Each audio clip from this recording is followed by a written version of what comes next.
These videos get scheduled well in advance, so Ranma specifically doesn't get clustered together, but from my timeline, it's been about a month and a half since I last read any Ranma, and I think videos have been going up steadily every 2 to 3 weeks, but it has been a while. I did get into the basement. I pulled out the final 5 volumes, or 10, depending on how counting works, but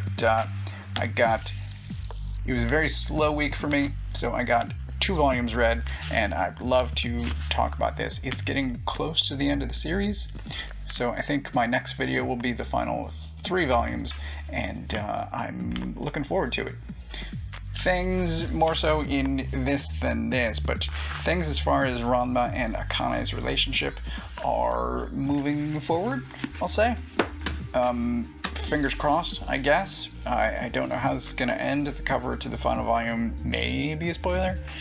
I'll find out hopefully soon, but both of these are a little bit weird. What I'm used to is sort of one long story kind of dominating a volume, and then several smaller stories being scattered throughout. Both of these are essentially collections of many short stories. I think until the end of this has one story that's 4 chapters long, but a lot of this is 1 to 2 chapters with occasionally 3 chapter stories, and it is just a lot to remember as far as recapping for a video. But let's start. So this one starts with Kuno and a phoenix. What he is told not to do happens almost immediately, and of course there are amusing consequences to that, but it's a fun one-off story. We then get sort of a shampoo flashback with these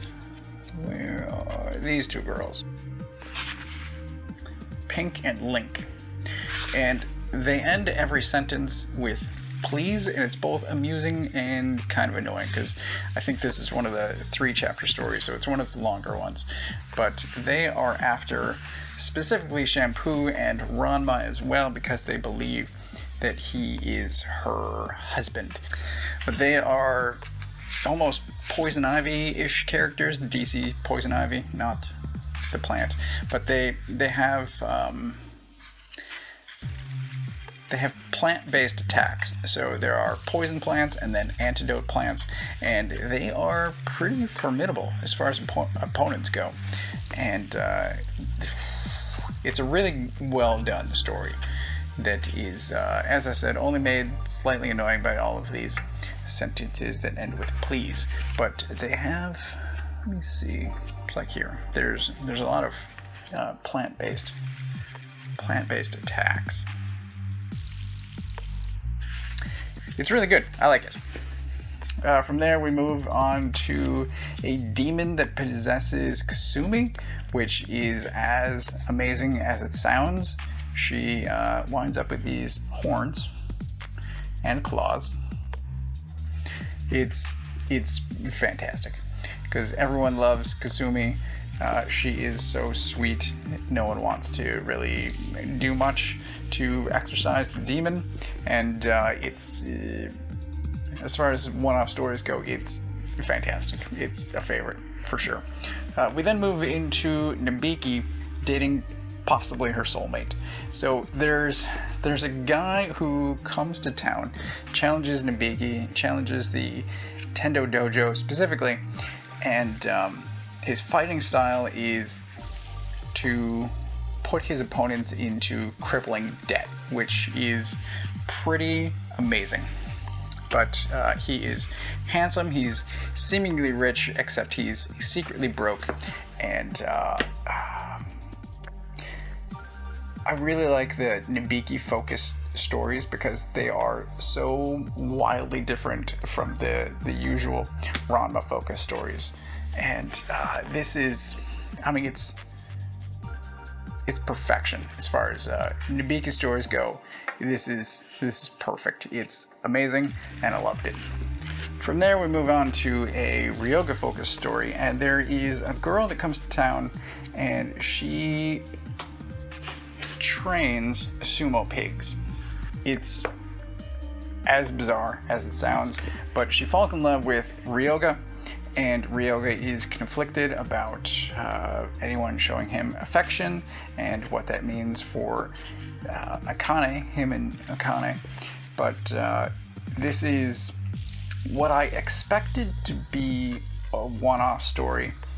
She actually returns pretty quickly, and I don't remember if it's in this volume or the next, but she does come back as a character, and it gives me hope for Ryoga, because I don't believe that Ryoga is ultimately going to wind up with Akane.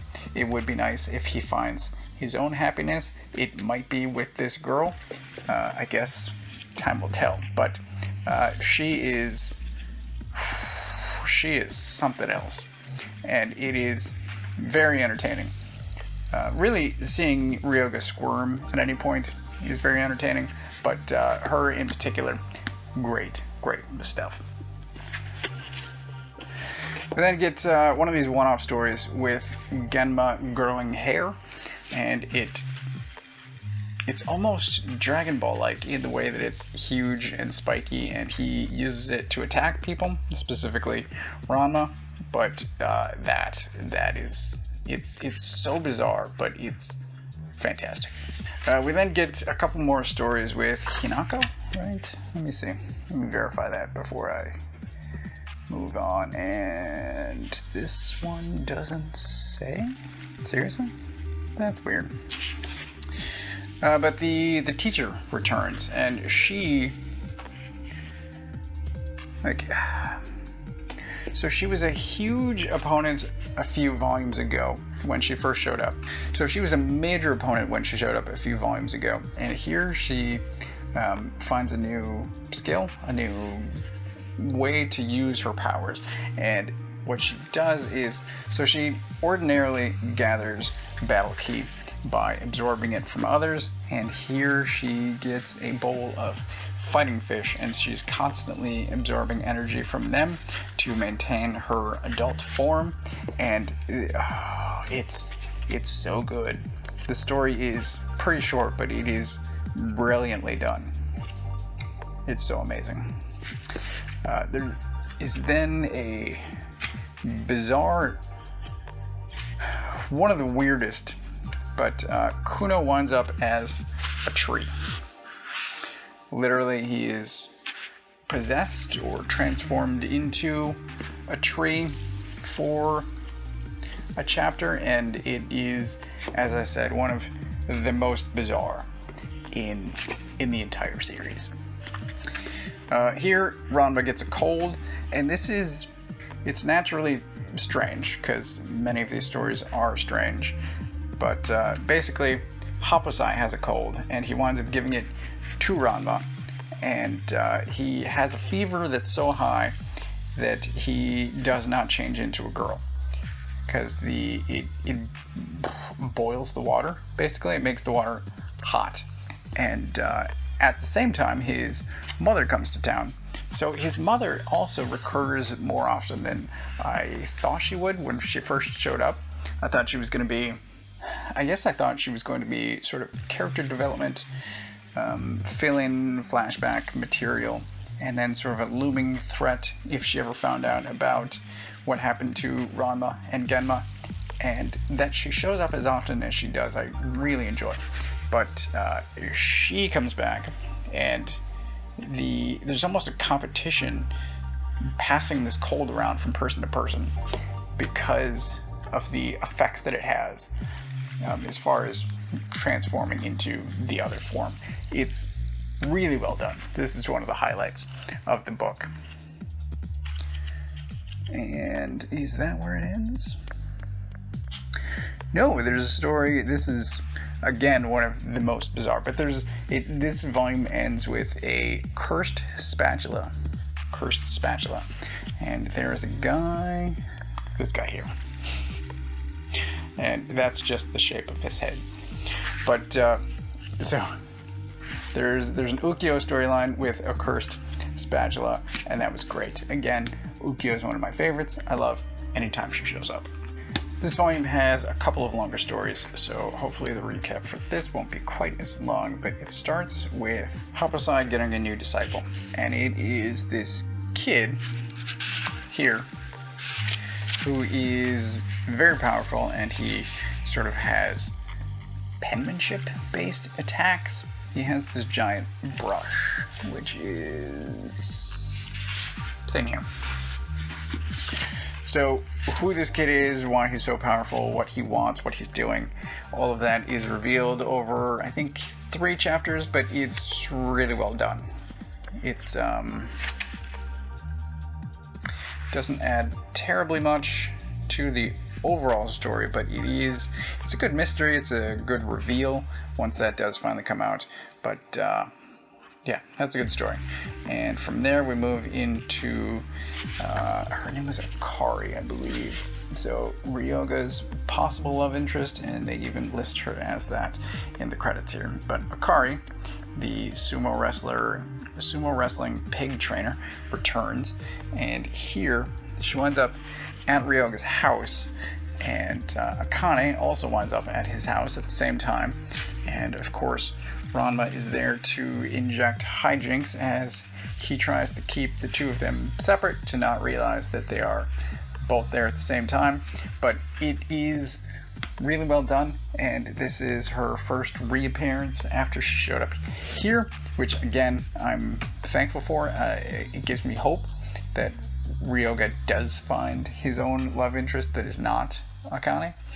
But this is a good story. It's sort of just almost 80s style comedy hijinks. We then wind up with this love umbrella. Anyone underneath the umbrella falls in love, which is, sure, it's weird, but it makes for a really good story.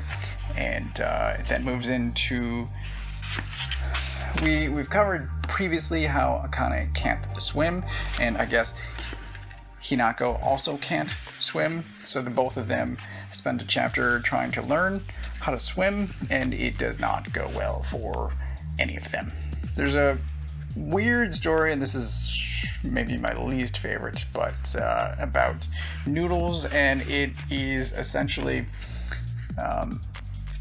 Shampoo's restaurant bought noodles that don't taste good, so they concoct a scheme to sell them by saying that it will make you powerful. And it's not that good, but it's fine. We then roll into this. This is sort of strange, but there is a doll that possesses Akane, and it's almost, this is maybe as close to horror as Ranma gets, but it is, there's this, so there she is. The doll possesses her, and then she winds up in the doll's body trying to get back into her own. And this is sort of where their relationship starts to progress, Ranma and Akane's. And it's weird that it starts to happen while she's not in her body, but we'll come back to this a little bit later. So that went on for a couple of chapters, and then we get this weird story about there's sort of a school trip, and they wind up on a deserted island, and it's weird. It involves the principal and his love for Hawaii, and it is just weird. It's very weird. We get the return of Pantyhose Taro, and he is basically fighting a demon for a few chapters, and it's the most fighting intensive. I do like Pantyhose Taro as a character, this guy here, but this is not his greatest moment. It is funny because they keep destroying the house, so in the background of all of this is sort of construction on the house. I like Pantyhose Taro as a character. The storyline in particular, him versus Demon, is fine. The best material is really Taro's interactions with Ranma.